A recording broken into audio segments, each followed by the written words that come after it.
Hello, Saturday, June 29th. So I'm doing a part two of yesterday's a reminiscent perspective simply because I rambled so much that I didn't answer the question of what to do in the gym, which is important. I always like to come through with what I'm going to say or do, and so I need to talk about that. And also I wanted to do more bodybuilding history or best ofs or favorites from my perspective, if you will. So before I get to that though, okay, so after entering the gym, a brief warm-up, either a bicycle for 5 minutes or treadmill or just something to get the blood flowing if you like. And again, no stretching cold. Proceed to what you're going to work that day. So let's say it's legs. You're going to go and, there's so many theories and so many ways to do things. Some people like to pre-fatigue or pre-exhaust, so they do like a leg extension so they can also warm up the muscle, but also get some blood in there so they don't have to go as heavy or can't go as heavy when they get to a multi-joint exercise like a squat later on. I always like to, generally speaking, do what I'm strongest at first. So that for me, that would be like a hack squat. I like hack squats as opposed to squats in the latter years personally. And then I'll do like a leg press and then a leg extension, that kind of an order. But what's important is to be present, and I've said this many times, be present for each and every set. Just before I was at the gym, because I missed a day the other day, and I have this agreement with myself that if you miss a day, Hollis, you have to make it up at the end of the week. And it's just a private agreement, and I have to adhere to it. And so I went today. Anyway, there was a gentleman doing hack squats, and I was just curious about how low he was going to go and how he was going to do it. And sure enough, he went, maybe a fourth of the range of motion, and that's just doing very little to enhance the quality, the size, the shape of the legs. So what's the point? Be present for each set. Do it to the best of your ability. It doesn't matter what you lift. There's always somebody that's going to lift more and always someone that's going to lift less. It doesn't matter. What matters is a full range of motion, being present for each set. And the other thing is, the longer I've been in this game, the less sets, that I do. I feel that someone that's advanced can get away with less sets than someone that's a beginner. I feel a beginner needs more blood volume work or a higher amount of sets simply because they don't have that mind-to-muscle connection yet. That comes in time. You can't buy it. You have to earn it. You have to develop it. So the longer you're in this game, I feel the less sets that you need. I can't possibly conceive today of getting under an incline press. I don't do flat presses, but an incline press and doing 5 sets. You know why? Here's why. I wouldn't be present for each and every set. I'd be doing maybe set 2 and 3 thinking, I got 2 more to do, I'm not going to give my all. But after the warm-up sets, if you're only doing 1 or 2 working sets, you will give your all. You're going to be present and you're going to get more out of it. My workouts never take much more than 45 minutes. Yes, there's cardio afterward, so that's an additional half hour, but I'm talking resistance training, never more than 45 minutes. I'm in, I'm focused, I'm intense, I'm out.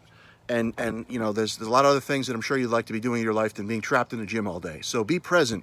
The other thing is, sometimes do what is uncomfortable. Not what is hurting, but what is uncomfortable. Example, I did shoulders earlier, shoulders and biceps. I wasn't in the mood to do bent over laterals because they're uncomfortable. And it's a small muscle, the posterior deltoid. A lot of people will opt for the machine version, the reverse pec deck, and I said, no, I have to do what I feel is most effective for me. So I did the standing, bent over, flat back, lateral raises, and I feel it constricts the breathing a little bit because of the positioning, but what I'm trying to get at is I feel it's more effective for me. So do that which is uncomfortable, not always easiest. If it's painful, that's a different story. Cease altogether, do something else. But if it's uncomfortable, be okay with being uncomfortable. You only have a few sets anyway, and your body will pay dividends. The other thing is, don't measure your workout success in sweating or calories burned. I don't care how many calories I've burned, because I'm going to replenish them after I eat. Fact. It's the quality of those calories that's important, and that's a whole other video.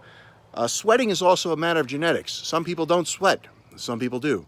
I pretty much sweat after I place an order at McDonald's. I sweat easily is what I'm trying to say. So Sweating is really a matter of genetics, in my opinion. Don't use that or calories burned to gauge the effectiveness of a workout. Use, did you get a pump? Did you feel the muscle working? Did you walk out there having given your all, you couldn't do another rep on an exercise? Did you get another rep that you haven't gotten before? That is real world progress. Much more measurable than sweating or calories burned. So remember that. The other thing is, and I've said this before, but make it harder.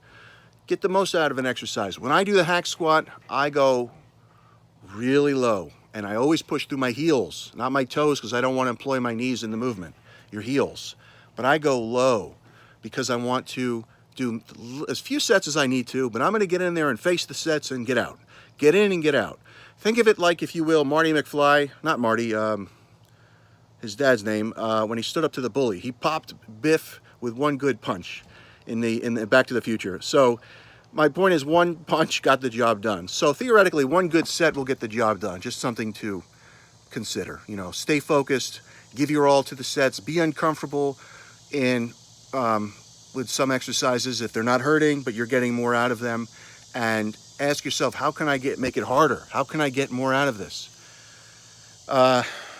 So when you're in the gym and you're warmed up and you're ready to go, proceed from exercise to exercise. Be present for each one. And theoretically, like when I go to the gym, I go right to the weights. I do a warm-up set or two, and then I do my target set or my max set or all-out set. And then when I finish an exercise, I go to another. And then I finish that and I go to the next until I've done all my exercises. And then a few days a week, I'll throw in abs for only a few sets, because I've worked my abs the whole time, and I can prove it to you. Especially today, I was doing shoulders. I was using whatever weight it was. And if my abs weren't working and I was pressing, right, I would be all over the place, but they're stabilizing me. So I don't believe in doing a lot of abdominal work. You're using them the whole time. Your cardio and your nutrition, your diet, is really going to show your abs, more so than doing crunches and all that stuff.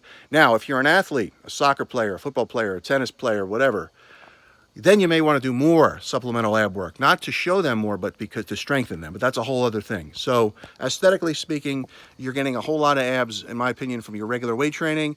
And I feel you don't need a lot or excess supplementary abdominal exercises for the beach body, if you will.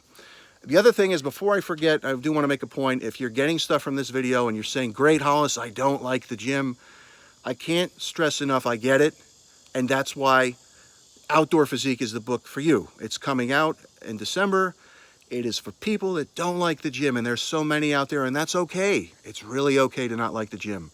You want to better yourself, and that's what's most important, and there's many different means. So I have you covered. But this was really for people that are in the gym and they want to know, how can I maximize my time and get in and get out. Okay, video is going a little long, but I want to get to now. I made a list of what I feel back to bodybuilding.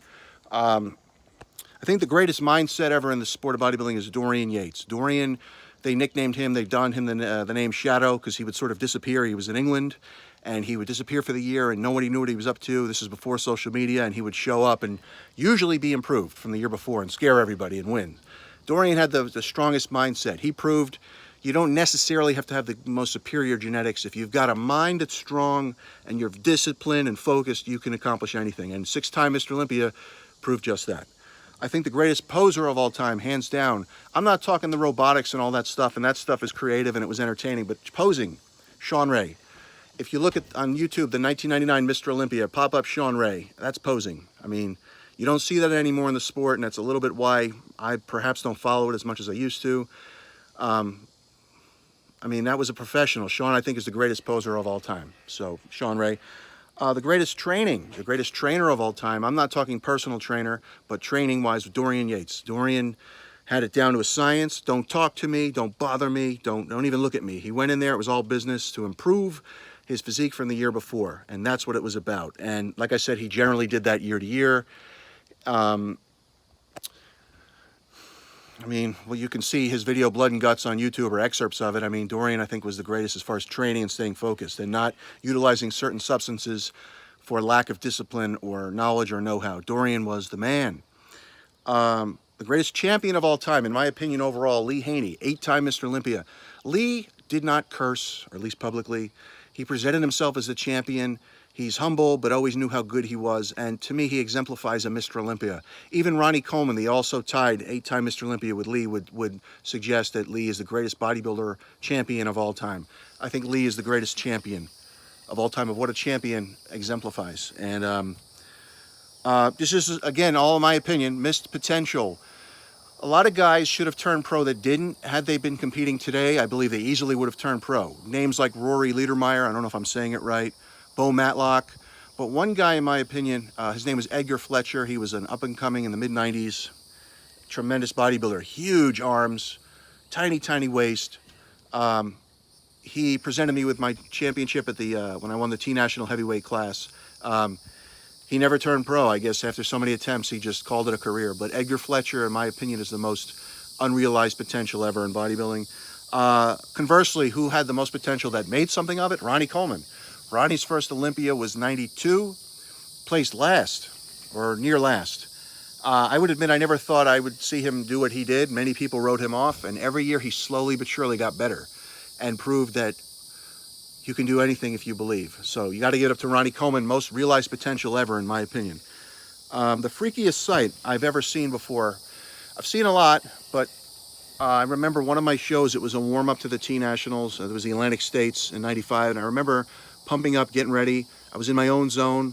You know, you have to be focused. There's a lot that goes into the show to get ready and present yourself in your underwear, basically in front of a lot of people. But Dorian Yates, then reigning Mr. Olympia, he was then preparing for his 4th Mr. Olympia title. He was 2 months out, and truth be told, he was not only much bigger than the rest of us, but he was a pro. You know, we were amateurs. He was also harder than anybody in the show. He had 2 months out, so 8 weeks out from the show. He had thin, thin skin. I remember looking over and I was like, oh my goodness, I might as well quit right now. I mean, that was the most impressive sight I have ever seen as far as bodybuilding goes. And what I loved about Dorian was his improving year to year, or at least trying to. He didn't care what other people thought. He didn't listen to the naysayers. I mean, Dorian had a mindset like we've never seen before. Maybe like Arnold, although Arnold was very outgoing and you know, a different kind of character, but Dorian was very introverted, I feel, at least during his Olympia reign. But whatever, he used, you know, his background and anger or whatever he had to put himself through a lot of pain and anguish to become the 6-time Mr. Olympia. So there you have it. Those are my opinions. I hope that you got something from this video, and I thought I had to do a part 2 today. Everybody have a great 4th week, as I said yesterday, and stay safe, keep pumping, and the best is yet to come.